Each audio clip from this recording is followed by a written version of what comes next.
Hello again, I'm Dr. Hung Vu and our show is America's Healthcare Crisis. The title of our program tonight is Leadership in Medicine, Part 2, The Physicians' Union.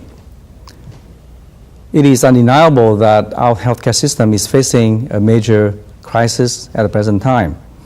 Although we're spending approximately 14% of gross domestic product in our country for healthcare, is compared to like 10 or 11% in Germany, France, Canada, and so on, and only 6% in Japan.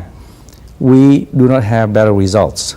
And tonight, I would like to again talk about leadership. This is part of a series of production on this important subject because in a time of crisis like this, all of us yearn for leadership which understands the problems we're facing and hopefully is capable of guiding us to the answers. So I'd like to introduce a very prominent physician who is the president of the Union of American Physicians and Dentists. And how are you, Dr. Weinmann, Bob Weinmann? Holding up very well. Hi. Thank you for inviting me. Thank you for being here tonight. I'm very honored to have you with us tonight to talk about the unions. Maybe you can give us an idea as to the creation and the evolution of the union? I'll take two questions at once. The first Okay. one is the union started in 1972. So we have 24 years experience operating as an independent labor union. Now we fast forward to 1993 when we set up the Independent Practice Association for the Union of American Physicians, which is an independent part of the group. And at that point, we could pick up the answer to your question about the percentage of health care that the other people are spending in health care, and that their results are no better. Dr. Vu, you shouldn't say a thing like that. Okay. It's wrong. Okay. Here's why it's wrong. All right. In Denmark, a couple of years ago, I did a story about a 70-year-old person who was said to have Alzheimer's disease. And because they said this 70-year-old person had Alzheimer's disease, she was not going to get a CT scan of the head. She was not going to be admitted into the hospital, and they were not going to look for any disease in the head. They said, "You've had a stroke, old lady, go home with the medicines that our welfare state now gives you, and die." Okay, you're talking about that particular patient, are you talking about the Danish population? I'm talking about the Danish population. No, you can't. Because yes, you I can. generalize that case to the whole system. That's why I wrote it up. Maybe that patient was... but not until you've heard the story and find out why I wrote the story up, why it was front page in Le Monde in Paris, front page in CBS and on the Canadian broadcasting system, because it not only shows what happened in Denmark, which was the best of the welfare states and still is, but shows what happens in all of them, and possibly also in our welfare systems. The 70-year-old person was sent home, and her last question was, if she died, who would take care of her dogs?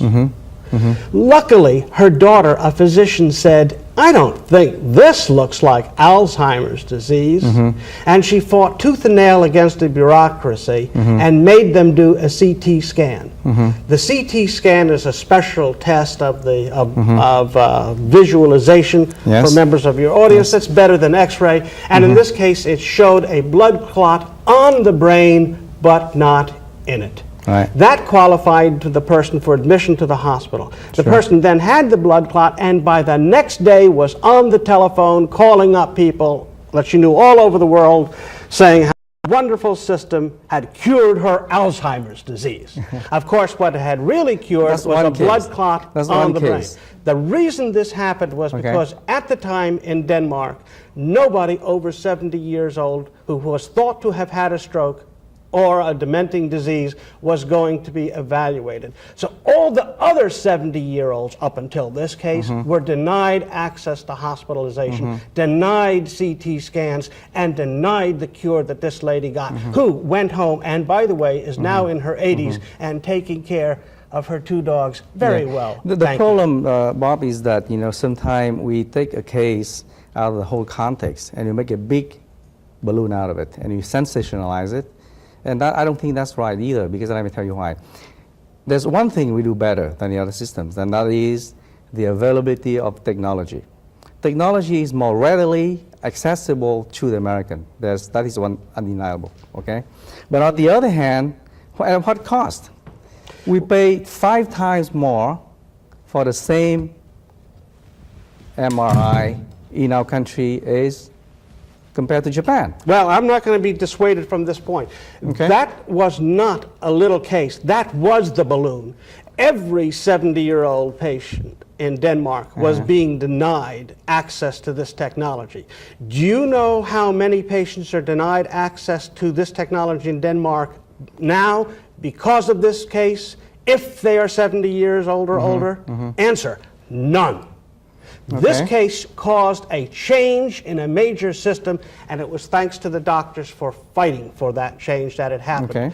And fortunately, the lady's mother was a physician. What's the point? I mean, the point is that you say that a courageous person or whatever, because he has an articulation or a problem, change the system. I'd agree with that. You know, that is a big achievement. The point but again, is, what's the point? The point is that your figures are false and wrong. The reason that those other countries have 10% only of the gross national product or 6% only of the gross national product is because their mothers and fathers, once they reach a certain age, are abandoned like so much trash to be thrown into the garbage No, I can. totally disagree. That's what happens. Wait a minute. How can you disagree? That is how they do it. Okay, wait a minute. Access to care is denied for the sick and the elderly.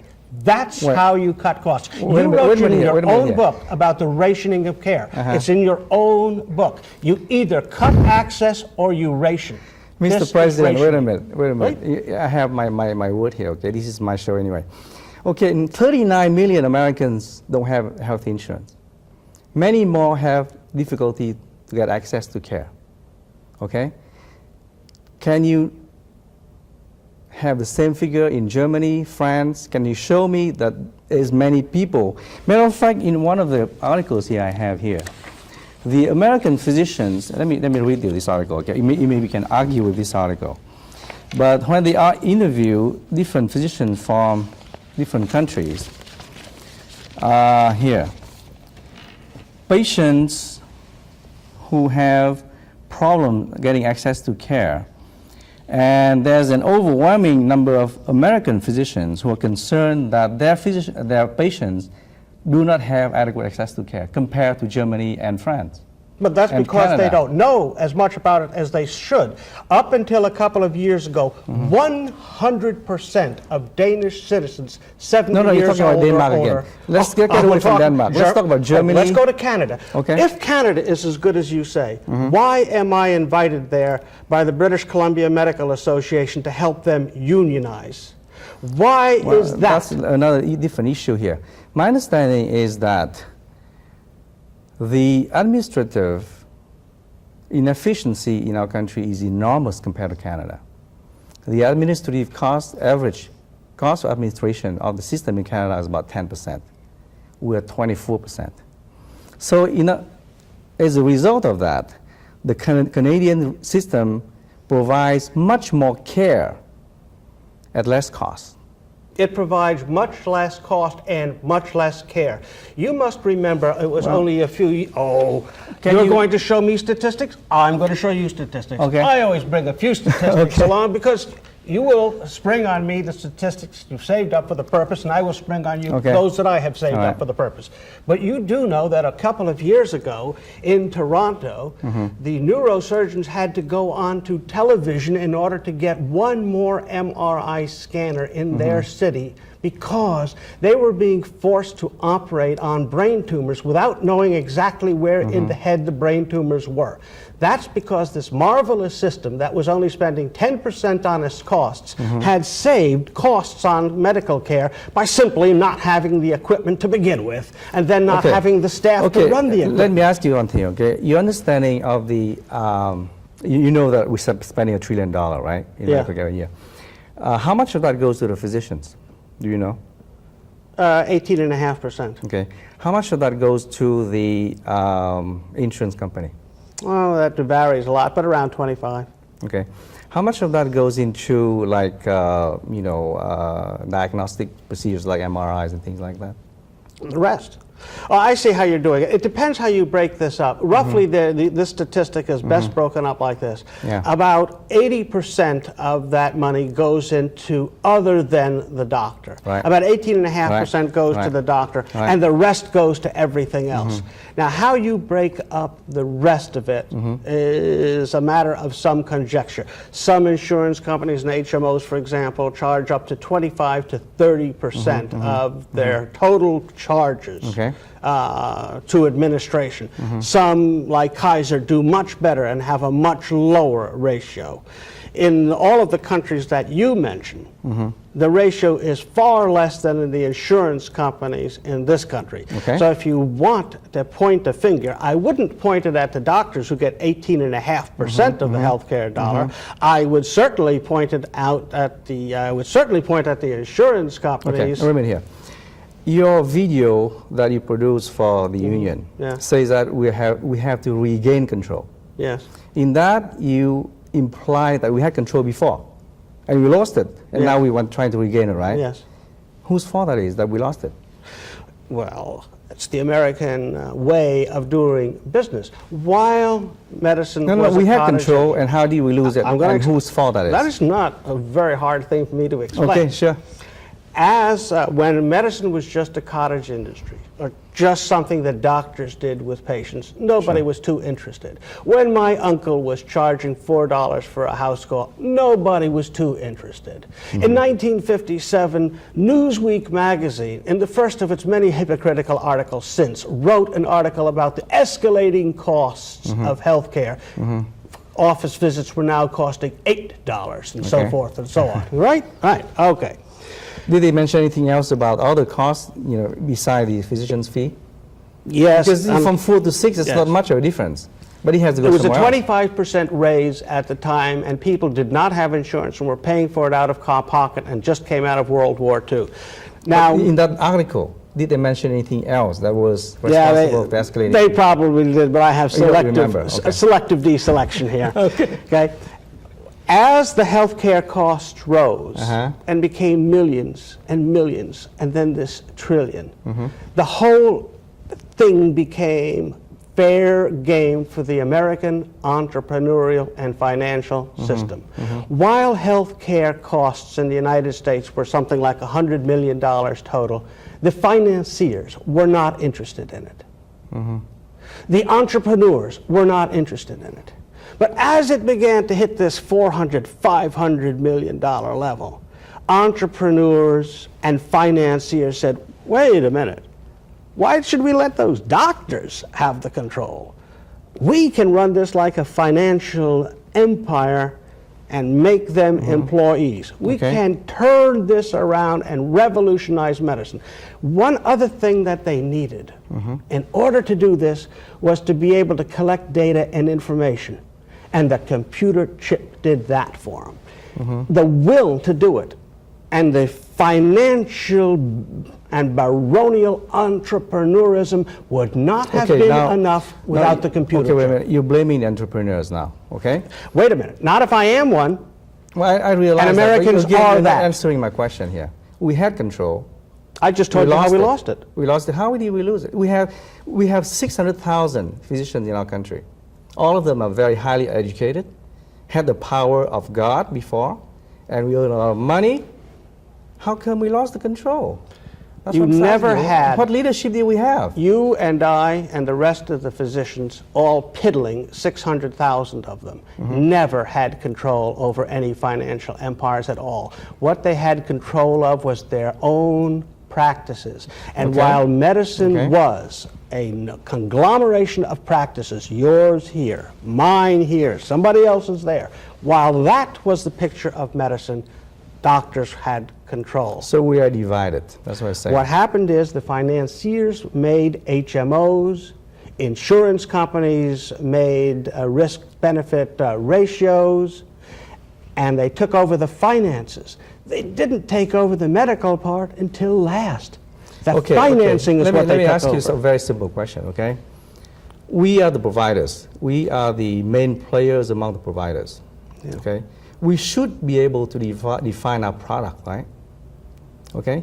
Suppose you have a system in which the physicians define a product, tell what quality medical service is, and go directly to consumers and sell it to them. You can screw with all these entrepreneurs and all the insurance companies. Why don't we do that? Well, that's a good point.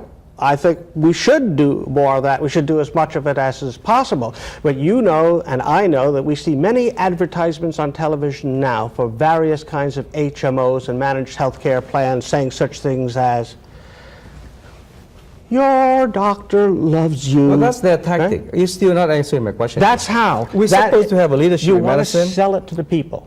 Now, you see, the point I'm trying to make is this, okay? Now, let's ask about your union here. How many members do you have in a union right now? About 5,000. 5,000. That is including the federal employees, right? But I'm talking about private physicians. How many do you have? Federal employees? What do you mean? Many of them are federal employees, right? Among those 5,000. No, they're state doctors. Yeah, Are you saying that you don't count a salary doctor as much as even 5,000, okay? Yeah. In 24 years, you have been able to recruit 5,000 out of 600,000. What does that mean to you? Well, first of all, we're really working only in California. Of our 5,000 members, about 90% or more are in California. That's besides the point. I'm saying that 24 years of work, you can only rally 5,000 physicians. Just a minute. It's not beside the point, because you said we got 5,000 out of 600,000. Yes. If you hadn't said that, it wouldn't have been beside the point. It is beside the point because what we have is 5,000 out of the 30,000 practicing physicians in California. Okay. That's not so bad. You make headway in here in California, okay? Still, I mean, how are we going to, I'm not talking about the past anymore. How are you, as the president of a union, present an agenda that unites and recruit more physicians into your organization? We put out a platform saying collective bargaining is the way. Okay. You do have to go to the public now and sell a product. What is the product? The best medical care, the best medical care that you know how to deliver. Is the best medical care MRIs and CT scan as you define it? An indicated MRI is good medical care. An unindicated doctor who has the milk of compassion flowing from his veins and who sits carefully at the bedside stroking my grandmother's hand because he doesn't know the answers is not good medical care. But it's estimated that 20% of all the money spent in tests and procedures are legal tests. They are not medically indicated. Doctors are afraid. They're scared, so they order those tests. There is such a thing as defensive medicine, which we could do with less of, but the lawyers are careful to point out, and not incorrectly, that defensive medicine rarely hurts people. An extra CT scan or an extra MRI costs something. Unless the damn thing falls on you, you're not going to be hurt by it. Let me tell you this, okay? I've been practicing for 25 years, okay? I have seen a great number of patients, okay? And I'm in primary care. So I see, you know, all sort of different patients. On the average, only 2 to 5% of my patients are referable to a specialist. Well, then that's 95% of them have something that can be managed at a very primitive level. Okay? Well, then that's all you should refer then. I know, but you know, the point I'm trying to make is that how come it's still so expensive? Well, if you give me that argument, then I counteract it with this. Do you know that the HMO industry now says that a cancer patient who gets chemotherapy and sees a specialist in cancer should not see the specialist in cancer once the last chemotherapy treatment has been given?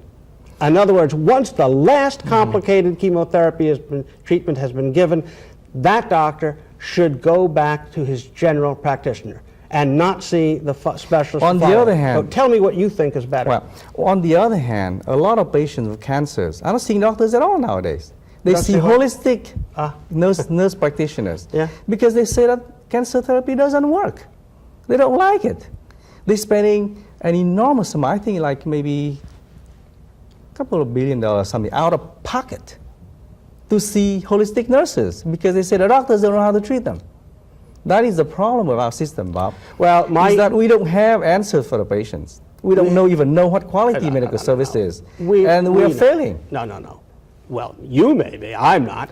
Okay. We know what good medical care is on a one-to-one basis. My aunt, whose cancer was cured by the radiation in the operation, she knew that she got good medical care.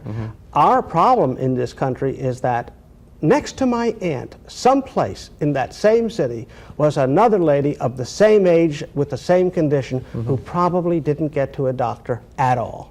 Well, that's our the other argument is this, okay? You remember what Stalin said, that one death is a big deal and a million deaths is a statistic? Yes. What do you talk? I mean, why don't you address the whole system here? There are 39 million people don't have insurance. A lot of people dying every day of unnecessary things like lung cancer. What do we do to fight the tobacco industry, for example? Leadership starts with little wedges that become bigger plows, a snowball going downhill that becomes irresistible as the boulder. I am not dealing with all of the problems in the United States at the present time. I'm dealing with the problems of my 5,000 members. Okay. And I'm making sure that as a union, we give our members the opportunity to practice the best medicine they can. That's a working condition. In the turn of the century, when children were put in sweatshops to make clothes and couldn't get out when the building burned, or when coal miners were working in unsafe working conditions, we formed a garment workers industry union and a coal miners industry to protect them. I heard you. Okay. Suppose a plastic surgeon, who makes $20,000 a day, come and join your union. Just pay $500 to go join the union. You would accept him in? Well, I'm not going to. No, I'm just supposing. Right, yeah, but you cut me off before I finished my point. I won't let that happen. I don't run a union by getting cut off when I'm making my point. Yes, sir. The doctor who is prevented from ordering the proper test when he knows he should do it, or who is prevented from doing the proper treatment, that's a working condition, and we protect that, and that's protecting the public. Now, your next question about the plastic surgery. You're talking about providing the conditions for the to practice the best medical care. Right. How do you define good medical care? I mean, see, to me, there's so many things that are not good about our system. A lot of problems, you know it, Bob, are medical in name, but in content is something else. We think that we have good medical care by doing liver transplant, by ordering MRIs, by having all those fancy technology.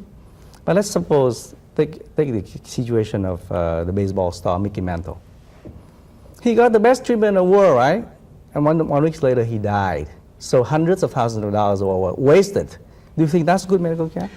Well, I don't. And he had a liver problem because of some acquired things. He had advanced technical care. I don't think he had the best medical care available. I think that there was, according to the public press, information that came out afterwards that indicated that he shouldn't have had that operation in the first place. Just because we can do it doesn't mean we should do it. I know that. Because you see, the point I'm trying to make is that you put so much focus on the individual patient, on the individual union member, but you forget the big picture. Well, when all of the doctors are in the union, that will be the big picture. And when all the patients are going to union doctors, that will be the big picture too. Okay, let me ask you another thing about the credentialing of union members. Do you credential them all? Suppose a guy, you come from nowhere, want to join a union. Do you run a search and find out what kind of doctor he is? All that is required to join the union is a valid medical license in the state of California. In order to join the UAPD-IPA, they have to go through further credentialing where an actual credential check is made of every document they have that attests to their skill and education. Okay, now those are two conflicting goals here, because you say that even a bad doctor can be a member, right? No, I never said... I mean, anybody can join. No credentialing.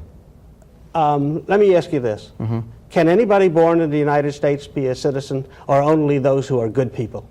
No. I think that you're talking apple and oranges here.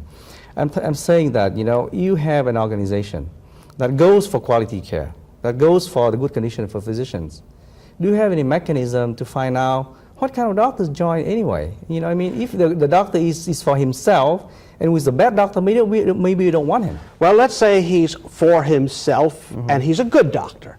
Then you're for him. Yes, then we're for him. How about the other guy? If he has a valid medical license, we have no reason to keep him out. That doesn't mean anything. That can be a very bad doctor. You know that.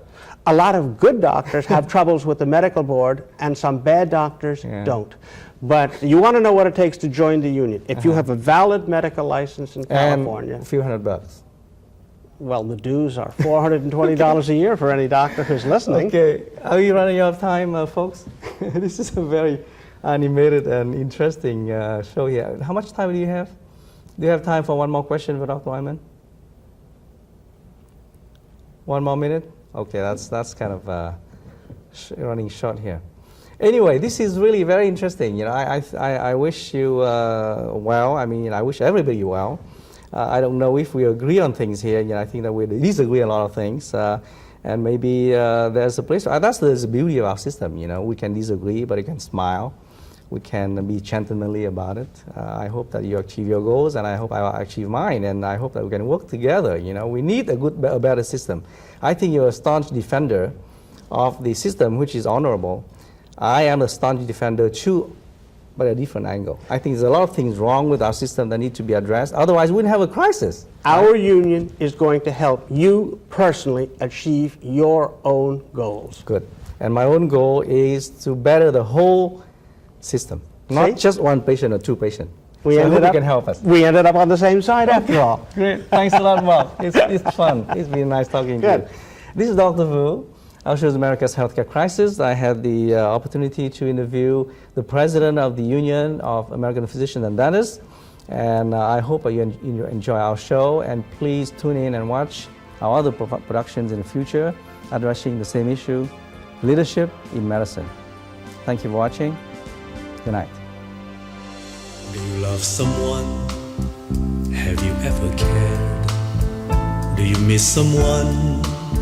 Have you ever shared? Do you need someone to always be there when you feel lonesome and deep in despair?